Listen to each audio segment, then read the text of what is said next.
جیسے چھپر ہے، مکان ہے، فلیٹ ہے، کوٹھی ہے، بنگلہ ہے۔ پھر گھر کے مختلف حصوں کے نام یہ جانیں گے وہ۔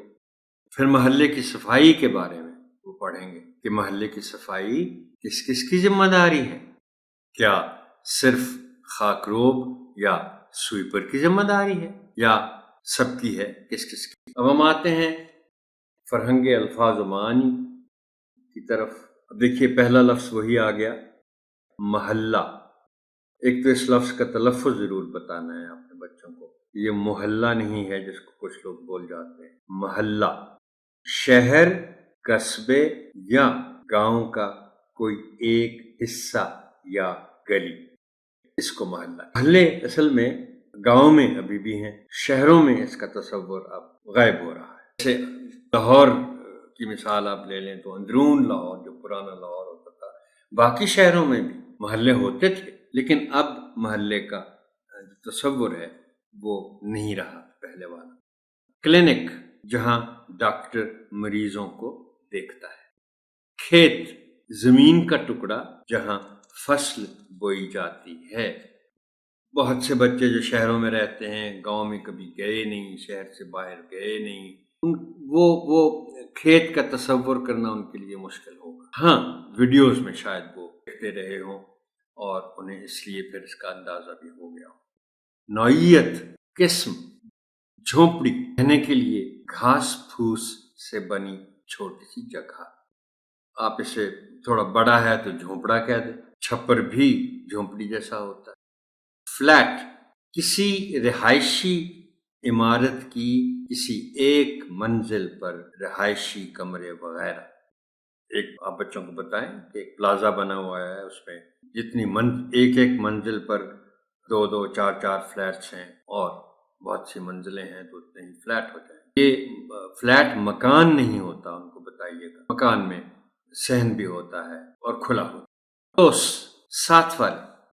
بعض اوقات آپ کو بچوں کو سمجھانے کے لیے انگریزی کے الفاظ بھی استعمال کرنا پڑتے ہیں، بتانا پڑتا ہے کہ پڑوس نیبر کو کہتے ہیں، چونکہ بچوں نے نیبر کا لفظ شاید زیادہ کچھ بچوں نے سنا ہو پڑوس کے مقابلے میں۔ ہمسایہ، ساتھ والے گھر میں رہنے والا، دائیں اور بائیں، آگے اور پیچھے سب ہمسائے ہیں۔ اب ہم آتے ہیں متن سے متعلق تشریحات۔ پہلا جو حصہ ہے متن کا جس کی تشریح کرنی چاہیے بچوں کے لیے، وہ یہ ہے کہ محلے میں لوگ آپس میں مل جل کر کیسے رہتے ہیں۔ یہ سبق کے متن میں اس بات کا ذکر ہے۔ آپ انہیں تھوڑا سا اندازہ تو بچوں کو ہوگا، مگر آپ انہیں وضاحت کر دیں کہ ایک محلے کے لوگ چونکہ آپس میں ایک دوسرے کو جانتے ہوتے ہیں، ایک دوسرے سے ملتے رہتے ہیں، اس لیے وہ کوئی غمی کا موقع ہو، خوشی کا ہو، کوئی تہوار ہو، گپ شپ کرنی ہو، ضرورت کے وقت مدد کرنی ہو، کھانے پینے کی چیزوں کا تبادلہ کرنا ہو، بلکہ یہ ایک ایسی مثال ہے جس کو بچے بہتر طریقے سے سمجھ پائیں گے کہ کوئی عید ہو، شبرات ہو، اس قسم کے تہواروں پر، یا سالگرہ ہو، کوئی اور اس طرح کے مواقع ہوں، تو بچے دیکھ رہے ہوتے ہیں کہ ہمسایوں کو کھانے پینے کی چیزیں بھیجی جاتی ہیں اور ہمسایوں کی طرف سے بھی ایسی چیزیں آتی ہیں۔ تو یہ جو آپس میں مل جل کر رہنا ہے، یہ محلے میں زیادہ ہوتا ہے۔ دوسرا، محلے میں گلیاں ہوتی ہیں۔ دیکھیں، بات اصل میں یہ ہے کہ کتاب میں کچھ چیزیں ایسی ہوتی ہیں جو شاید وقت کے ساتھ ساتھ متعلق نہیں رہتی، ریلیونٹ نہیں رہتی، وقت چونکہ بدل رہا ہوتا ہے اور ویسے ہی لکھتی جاتی ہیں۔ معذرت کے ساتھ میں گزارش کر رہا ہوں کہ کتاب میں بہت سی باتیں بس لکھ دی جاتی ہیں۔ اب جیسے کہ یہاں ذکر ہے کہ محلہ وہ ہوتا ہے جس میں جی دکانیں ہوں، اسکول ہوں، بازار ہوں، وغیرہ وغیرہ۔ اب دیکھیں نا، ہر محلے میں دکانیں، اسکول اور بازار تو نہیں ہو سکتے، اس لیے آپ بتائیں بچوں کو کہ محلے میں ضروری نہیں ہے کہ یہ سب چیزیں ہوں، اور محلہ بعض اوقات اس گلی کے دونوں اطراف کے جو گھر ہیں وہ مل کر بنا۔ آئیے ہم چلتے ہیں سرگرمیوں اور عملی کام کی طرف۔ پہلی سرگرمی ہے گھر کے حصوں کے نام۔ یہ صفحہ نمبر 27 پر ہے اور اس کا حاصل تعلم ہے نمبر 3۔ یہ اس لحاظ سے تھوڑی سی مشکل سرگرمی، گھر کے حصوں کے نام لکھنا۔ اب کتاب میں جو تصاویر بنی ہوئی ہیں، یہ 4 تصاویر ذیل میں گھر کے مختلف حصوں کی تصاویر دی گئی ہیں۔ ان تصاویر کے نیچے دی گئی جگہ پر گھر کے ان حصوں کے نام لکھیں۔ اچھا، ایک کام تو آپ نے یہ کرنا ہے کہ ان کے نام تو چلے لکھے جائیں گے، لیکن آپ نے ان 4 حصوں کے علاوہ بھی جو حصے ہیں گھر کے ممکنہ حد تک، ان کے ناموں پر بھی بچوں سے بات کریں۔ اچھا، میں جو بات کر رہا تھا نا کہ یہ ذرا دلچسپ کام ہے اور تھوڑا سا مشکل کام بھی ہے، اردو میں گھر کے حصوں کے نام لکھیں، اس لیے کہ اب وہ جو انگریزی کے الفاظ ہیں گھر کے ان حصوں کے لیے، وہ اتنے زیادہ استعمال ہوتے ہیں کہ اردو کے الفاظ کی باری شاید نہیں آتی، نہ کوئی سوچتا ہے کہ یہ الفاظ استعمال ہوں۔